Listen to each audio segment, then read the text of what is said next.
Assalamualaikum warahmatullahi wabarakatuh. Puji syukur marilah kita panjatkan kehadiran Allah Subhanahu wa taala yang telah memberikan rahmat, taufik serta hidayahnya kepada kita semua.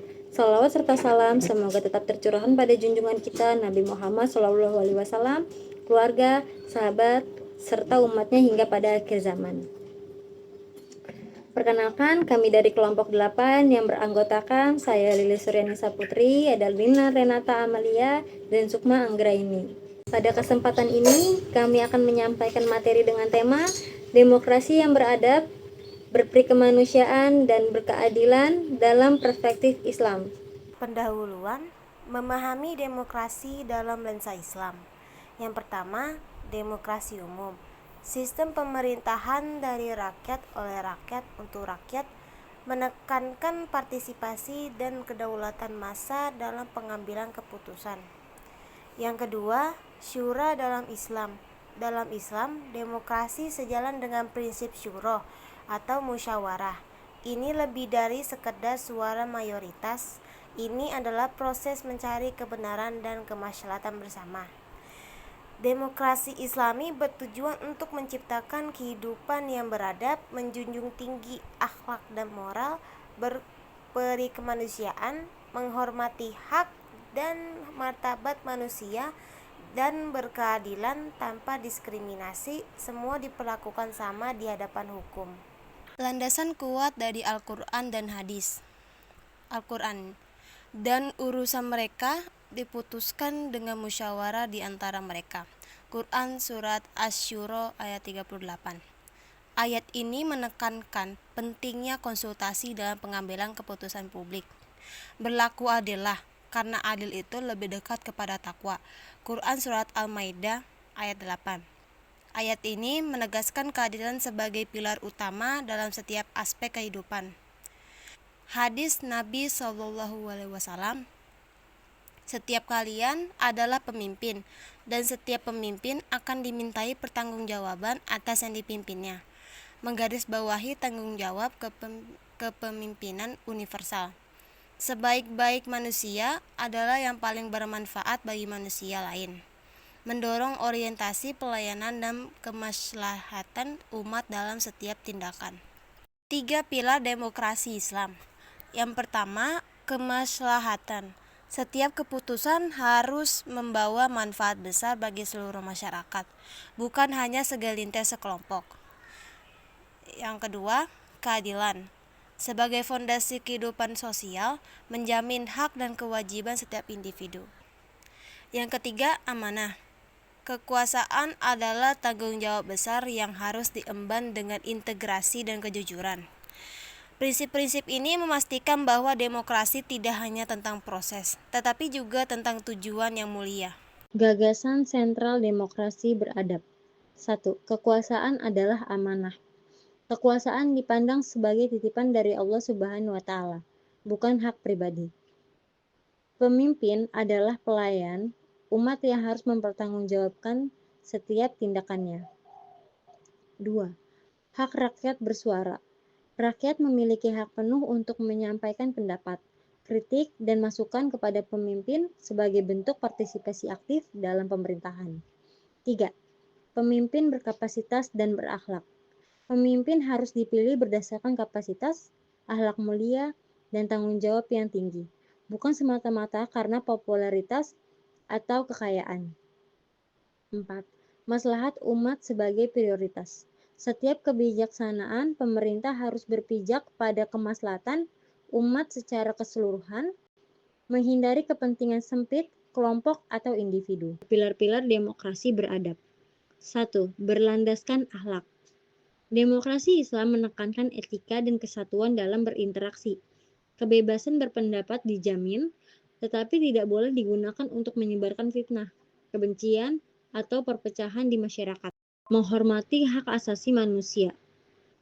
Sejalan dengan maqasid syariah atau tujuan syariah yang mencangkup perlindungan agama, jiwa, akal, keturunan, dan harta, ini menjamin bahwa setiap individu memiliki hak dasar yang tidak dapat diganggu-gugat. Keadilan sosial menyeluruh. Tidak boleh ada diskriminasi atas dasar status sosial, ekonomi, maupun etnis, semua warga negara memiliki kesempatan yang sama dalam kehidupan berbangsa dan bernegara. 4. Musyawarah untuk mufakat. Proses pengambilan keputusan mengutamakan kepentingan bersama melalui musyawarah, bukan hanya dominasi suara mayoritas semata. Ini menciptakan keputusan yang lebih efektif, inklusif, dan berkelanjutan. Kebijakan Islami dalam demokrasi yaitu mewujudkan kesejahteraan. 1. Keadilan hukum. Semua orang setara di hadapan hukum, tanpa pandang bulu. Hukum harus ditegakkan secara adil dan transparan, melindungi hak-hak setiap warga negara. 2. Ekonomi yang adil, yaitu zakat, wakaf, dan infak, menjadi instrumen penting distribusi kekayaan. Negara harus mencegah monopoli, riba, dan kesenjangan ekonomi yang berlebihan untuk mencapai kesejahteraan merata. 3. Pendidikan dan moral. Masyarakat dididik tidak hanya secara intelektual, tetapi juga dengan nilai-nilai iman dan akhlak mulia. Pendidikan adalah kunci untuk membentuk generasi yang bertanggung jawab dan berintegritas. 4. Perlindungan kelompok lemah. Fakir miskin, anak yatim, difabel, dan kelompok rentan harus diprioritaskan dalam kebijakan pemerintah. Negara bertanggung jawab untuk memastikan kesejahteraan mereka. 5. Lingkungan hidup. Manusia sebagai khalifah di bumi wajib menjaga dan melestarikan lingkungan, serta tidak merusak alam. Kebijakan harus berpihak pada keberlanjutan lingkungan. Paradigma Islam dalam politik yaitu ada manusia sebagai khalifah Allah. Setiap aktivitas politik adalah amanah yang dipertanggungjawabkan di hadapan Allah Subhanahu wa Ta'ala, menuntut integritas dan kesungguhan. 2. Kebebasan yang bertanggung jawab, bukan kebebasan mutlak, melainkan kebebasan yang tidak melanggar syariat dan tidak menzalimi orang lain, menjaga harmoni sosial. 3. Keadilan sebagai fondasi utama, yaitu Islam mewajibkan keadilan dalam segala aspek, baik hukum, ekonomi, maupun sosial, sebagai pilar utama tegaknya masyarakat madani. 4. Partisipasi rakyat, yaitu ibadah, mengawasi pemerintah, memberi masukan, dan memilih pemimpin yang amanah termasuk bentuk ibadah sosial, berkontribusi pada kebaikan bersama. Implementasi demokrasi Islami yaitu menuju pemerintahan bersih, ada pemilu jujur dan adil, pemimpin dipilih secara bersih tanpa manipulasi atau kecurangan, mencerminkan suara murni rakyat.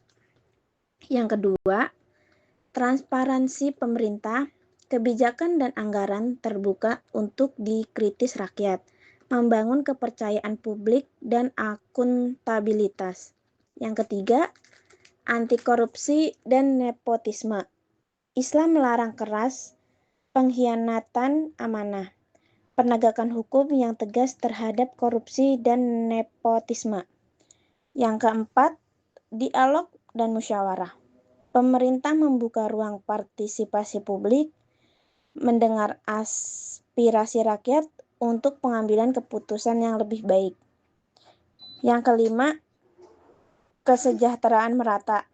Kekayaan negara digunakan untuk sebesar-besarnya kemakmuran rakyat, bukan hanya segelintir elit. Yang terakhir ada kesimpulan demokrasi Islam untuk kemaslahatan universal.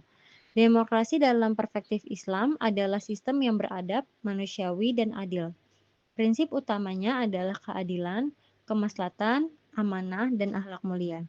Amanah dan akhlak mulia ini bukan sekadar sistem politik, melainkan cara hidup bermasyarakat yang bertujuan untuk 1. Membawa kemaslahatan umat dalam skala luas. 2. Menegakkan keadilan dan kemanusiaan bagi semua tanpa terkecuali. 3. Menjadi sarana menuju ridho Allah Subhanahu wa Ta'ala melalui tindakan yang bertanggung jawab dan martabat. Dengan demikian, demokrasi Islam menawarkan model pemerintahan yang holistik, mengintegrasikan nilai-nilai spiritual dan tata kelola duniawi untuk mencapai kebahagiaan di dunia dan akhirat. Sekian presentasi dari kami, semoga bermanfaat dan membawa kebaikan bagi kita semua. Mohon maaf bila ada kesalahan dalam penyampaian. Wassalamualaikum warahmatullahi wabarakatuh.